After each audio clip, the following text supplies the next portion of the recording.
Hello and welcome to Eyewitness Report. I am Yomi Otaigbe. Our resolve to explore the stories behind pictures and videos sent in by eyewitness reporters takes us to Anambra State for details on the demolition of structures built on Sakamori waterways in Onitsha. Residents of Aliboba community in Delta State appealed to the state and federal government to fix the erosion ravaging lives and property. In Cross River State, landslide claims 4 lives in Okangimban community in Calabar. Some residents of Fege community are feeling the weight of the Anambra State government as it begins the removal of illegal structures built on drainage channels in the state. 24 hours after his inauguration in March, the Anambra State Governor, Professor Chukwuma Soludo, visits Okoko, a densely populated urban slum in the Ogbaru local government area of the state. His desire to begin his renewal plan for the area prompted this visit to get a clearer view of the environmental degradation occasioned by heavy flooding.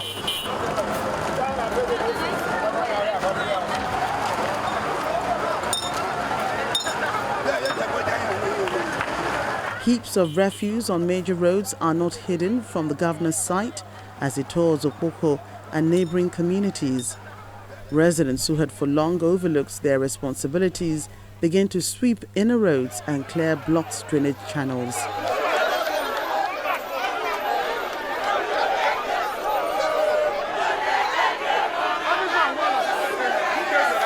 Realizing that poor sanitation and structures built along major waterways are causing further environmental degradation, Governor Soludo asks owners to remove them or have them demolished by the state government. 3 months on, a task force from the Anambra state government storms some communities in Onitsha, where the demolition exercise begins.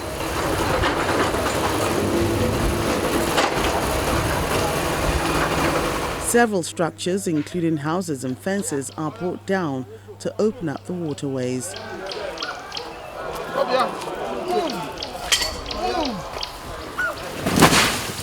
The task force continues the demolition with the removal of a structure said to belong to a church.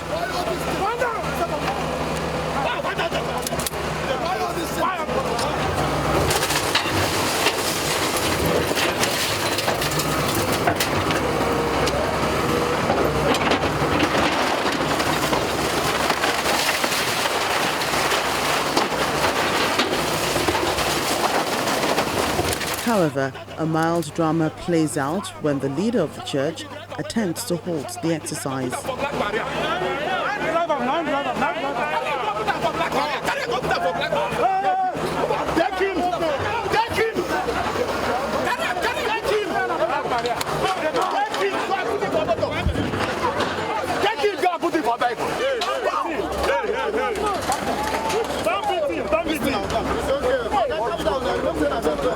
Nothing to do with Igbo. You are our brother. It has nothing to do with tribe. You are touching my church. Don't just misunderstand it. It's about the fact that this church was built on Gole. Which on Gole? Yes, that is on drainage. Please. It has nothing to do with Igbo or not. Please. Calm returns shortly after, and the task continues. Which brother? Which side are you talking about?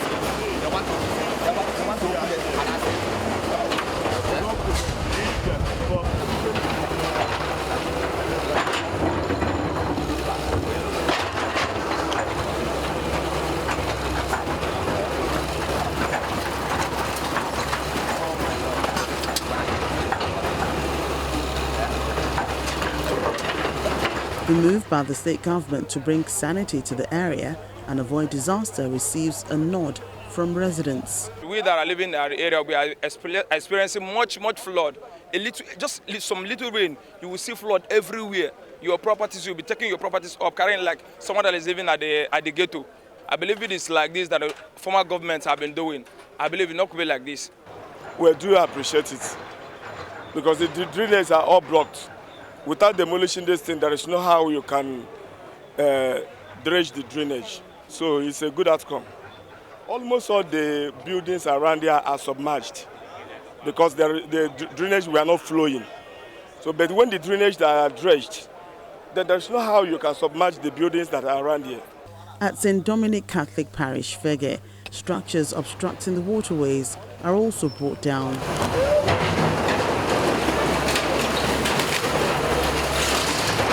The priest in charge of the parish expresses mixed feelings. So the government say that this is the best thing he has to do for the good of Anambra.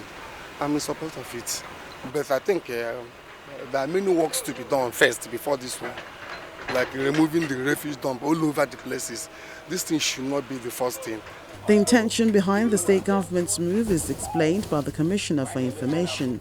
Recall that when Governor Soludo came into office in March 17th, the next day he visited Obuko, and he made it very, very clear that all the structures occupying water channel would be removed so that the place will become habitable for people.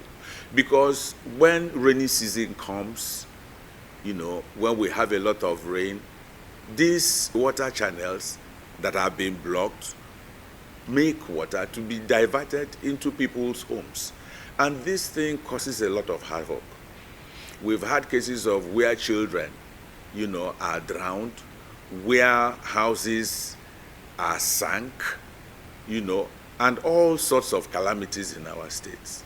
And this is because where the water is supposed to pass has been blocked with illegal structures. So when Governor came in, he made this very, very clear that it's not going to be business as usual. We must learn to begin to do things the right way. And one of them is to begin to build where government has approved that structures should be built. The state spokesman also claims that owners of the affected structures were given several notices before the demolition commenced. On the 1st of April, notice was served to owners of illegal structures, properties, churches, and it was not just to Major. And subsequently, I think in May, if my memory serves me right, I personally, with the directives of government, put announcements in ABS television, ABS radio, National Light, and our various social media platforms. That 2 weeks ago, just 2 weeks ago, another notice was served. But while these notices were going out, you will recall that our governor held a number of town hall meetings with landlords, particularly in Fege there. Why did he do this? He did this to carry all of them along so that nobody will be taken unawares. While the demolition exercise continues, Governor Chukwuma Soludo at a press conference announces more consequences for those who try to resist the government's directive. Build in a place where you are not authorized to build, where you don't have a legal right to build. There must be consequence. Indeed, we had asked the people who had built on these channels to remove them by themselves. Now that they have failed, and I'm telling you, by the time we finish these demolitions, it's costing money to do that. It's costing us money to do the demolitions. It's going to cost money to take away the debris. We're going to put down the cost and send each one of them the bill. Yes, we will send them the bill for the cost of these demolitions and the cost of doing this. Somebody was asking, somebody called me and said, oh, can they be given another place to set? Or should they be, you should be asking how much they will be paying the state, how much they should be paying for the people who have died because of their action. We should be asking those questions. 3 staff or 4 young men of United Bank of Africa died a few years ago, 3 or so years ago, young people promising they just got new jobs, got into a car after job, but came out. And the places were blocked. And the massive flood, such that swept their car into a ditch, they were all drowned. That's the consequence of what these people blocking the drainage. They are the ones who should be apologizing to Anambra and pay compensation for the harm that they have been bringing to the city, to the people, for the deaths, for the people that their actions have led to their death. The state government says it's resolved to continue with the demolition exercise across Onitsha and in other parts of the state, especially in disaster-prone areas. The aim is to make Anambra State more conducive for living and attractive to investors. Gully erosion is taking its toll on the economy of Aliboba, a community in Ika South local government area of Delta State. For the upteenth time, residents are begging for attention from relevant authorities. This is Uromi Junction in Aliboba community of Agbo, Ika South local government area of Delta State.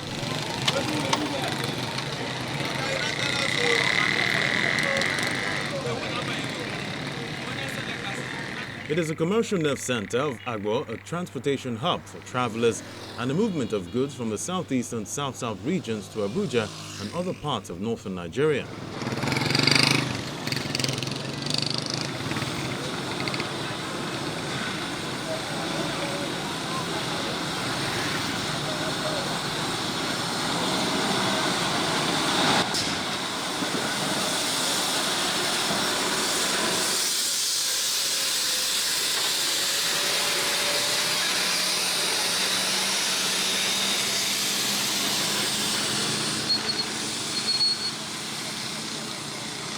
The Uromi-Agbo road has gotten worse to the point there's no longer a trace of asphalt.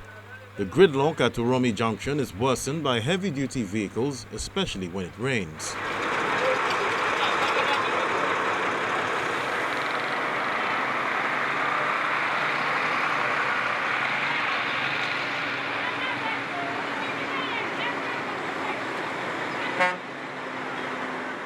See the other road last time, he killed 2 children.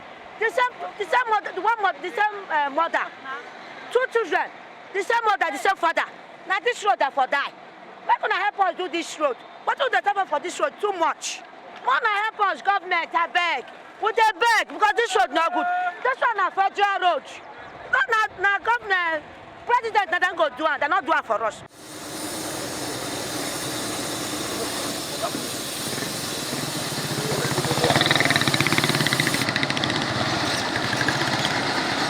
The road has been in a deplorable condition for years despite appeals from residents for reconstruction or any other remedial work.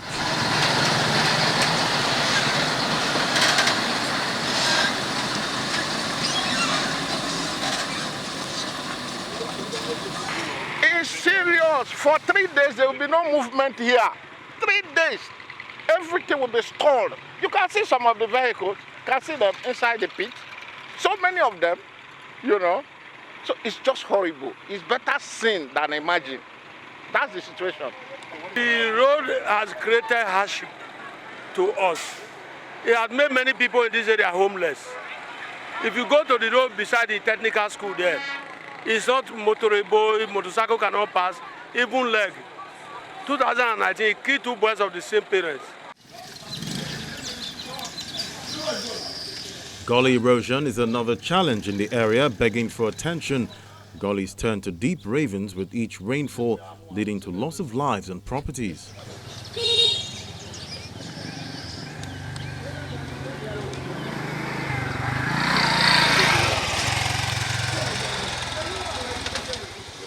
Life has been unbearable for residents. Many are vacating the area, just as businesses suffer from lack of patronage. This is pathetic. This is very horrific. It is sad. Very, very sad. We have complained to all the authorities, to the governor, to the House of Rep, We have begged, we have appealed, but all to no avail. In fact, the community people are deserting here. People are deserting this area. You can see the building, most of them are swallowed. We have lost children. We are crying. As I'm speaking to you, I am pain. We don't know what to do again. That is why we are appealing to the federal government, to state government, to whoever, individual, well-spirited individuals. This place has cost this community a lot of things, apart from losing lives. Economically, we have been deprived. This community, this road you are seeing here, is responsible. Is the reason why the major road there cannot be fixed.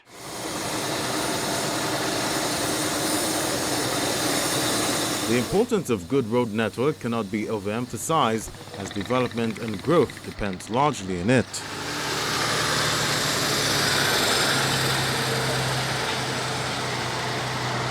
This is why governments must do all that is necessary to fix this challenge of environmental degradation faced by the people to help make their lives better.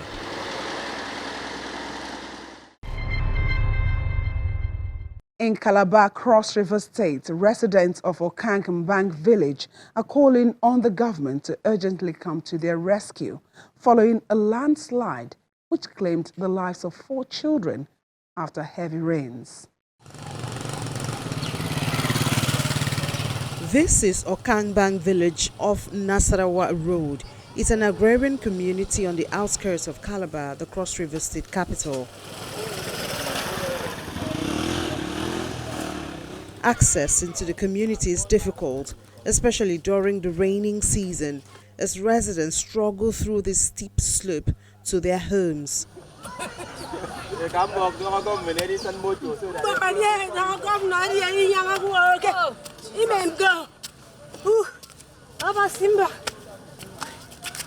A sad development takes Channel's television crew through this narrow path to a collapsed structure washed by landslide.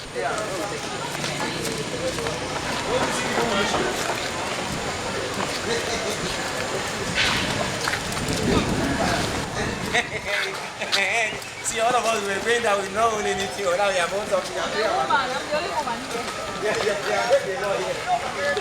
Tragedy struck on July the 10th when this physically challenged man and father of 8, Ndefreke Sylvester, lost 4 of his children in the landslide. Both of them inside, both their clothes, you can see their clothes. Nothing they can move inside the house. They don't remove anything, both plate, both anything. They cannot get even their phone. They dig this can and remove 3 of them. Television, that's the grave. Even television. They bury 4 of them there. Until this incident, Mr. Sylvester swept the market every morning before returning home to take care of the children, as his wife serves as a nanny in a neighboring community. He gives an account of the ugly incident that claimed the lives of his children, who are now buried in the shallow grave. 4 boys, 2 girls. As I did with around after 3 with my children. I dey cook food for them. I don't cook food finish them. They chop for hand. Erosion come from up around my compound. Comes break my house all, close all of us. Me with all my children. So people rescue 2 and me. 4 die. I beg government. I beg anyhow way be. Make them put air give me. Even as I so even spoon on not get because everything with them where the thing happen, everything don't bury for ground. And my 4 children, I don't bury my 4 children. And that my house, now my senior brother where die, they gave me. As I so me, I be homeless, I don't get any place to live. Even people who are working with them go out, I don't get where I go live. I just they hang for person compound for now, as I don't get any place. I beg, I say, may government help me. Anyhow, where the government will help me, I beg, I get a place to live. I miss my 4 children and my every property and my house while I live. I don't get any place to live. Okoko Nabasi is the Good Samaritan who has provided the bereaved and now displaced man with a temporal shelter. He leads our crew to the site of the incident and narrates how it happened. So I was in my house when I have a call that the house collapsed and killed 4 children. So I asked, where is it happening? He said, it's just by my street here. I have to rush down to the place to see the incident. So when I came back to see, there was this slice that you see, and there was a building, just exactly as you can see. But this particular one was a block walk. So before we come, the landslide, as you can see, and take away the building, and there was 4 people inside, including the father and the 4 children. But we only succeeded to take only the father out from the house. The rest 4 has died. And the 2 children living alive, and the mother was not in the house. It takes some time before we can even find out the dead bodies. As you can see this place, there are a lot of things. The sun has covered it all. Even their plate, none of the things that they can take out from the house. Nothing was taken out from it. Even their plates, even the food, nothing was taken out here. According to the neighbors, they are the only neighbors that give them even the clue, the way to take them to the hospital. As I'm talking to you now, the children are in the hospital. People are living here, living in a very big fear because, this one has become a victim to one person and we don't know the next person that it will be. So we call on government to come and look at what to do for people who are living in around this area, because all the people that you see standing here, they are living in fear. They cannot sleep their house again when rain comes down, because there will be fear. Maybe it will happen to my house, things has happened to my neighbor's house. Everybody just live in fear, and when night come like this, rain come, they leave the area to go and sleep in another area, which is not good for them. So I now call government at least to come and see what they can do for the people. And they are all old women, farmers are living in this area. There is no politician that is living around here that will say he will do anything for the people of other people. They are all farmers, and all those people that have their own handwork are working for themselves. So government should come, at least look for what to do for them so that they cannot be living in this kind of fear again. Members of the community are now living in fear. They call on the state government to intervene and save them from further calamity. We live in fear because day after day, there are some places bigger than here right now. So we don't know what to do. People's housings has been waste because of this same problem. So we are afraid. Our fear is that we don't know what to do. So we plead, we want government to do something about this. Every day by day, like the former place we live before, this same incident has occurred. So we have to pack out from there and come out to the place that is not water. But now, day after day, things is not going well. Even people that build, they cannot be able to complete their buildings. People didn't even come into the community again for the further development because of things that has been taking place here. I need government to put help in this kind of matter. Please, I need help. That is why even road to take a move, we don't have road. We don't have road to move here. Please, we need government to do something about this matter. Please, I need government, I beg. That is the reason I'm here to speak. Please.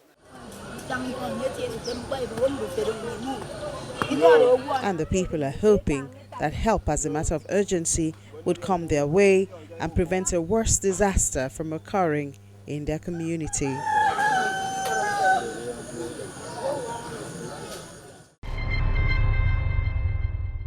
Remember, Eyewitness Report tells stories from your perspective.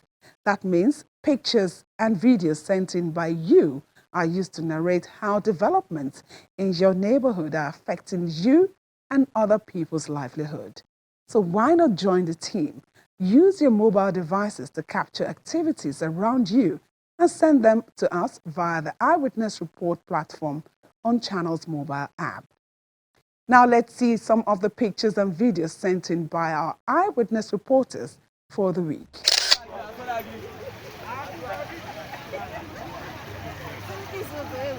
This week's segment of Eyewitness Photos features some videos showing the immediate aftermath of a recent rain that fell continuously for several days across Lagos State.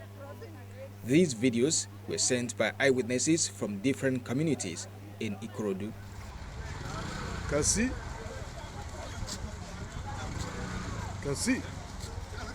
how people have been stranded. While motorists abandoned their vehicles, Passengers, on the other hand, maneuver their way through flooded paths to their destinations.